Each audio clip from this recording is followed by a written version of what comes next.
Hello everybody, in today's tutorial I'll be showing you how to draw a line. So the first thing that we have to do is open our Microsoft Office Word document. After that we are going to head to the insert menu or the insert ribbon. Here you will find a section called illustrations. We are interested in the shapes. Here you will find all the lines that you want or the different type of lines. If you want a straight line, all you have is to click on the line and it will be drawn. Also, if you want a perfect horizontal line, all you have is to insert the line, then click Shift, stay clicking the uh, clicking, as you can see, it will be straight, perfectly straight line.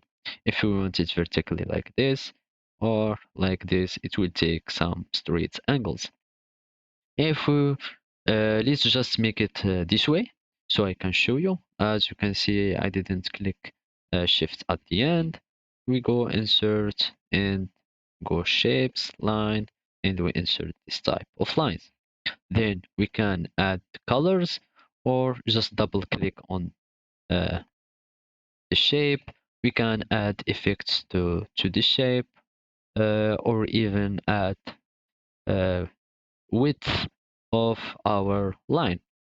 Also, if you want to insert other type of lines, all you have is to go to the insert menu, illustration section here, click on shape, and then choose your line that you want.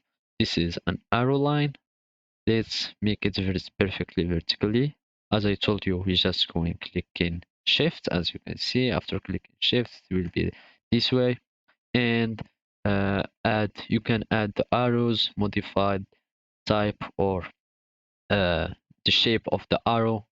You can modify the color of line.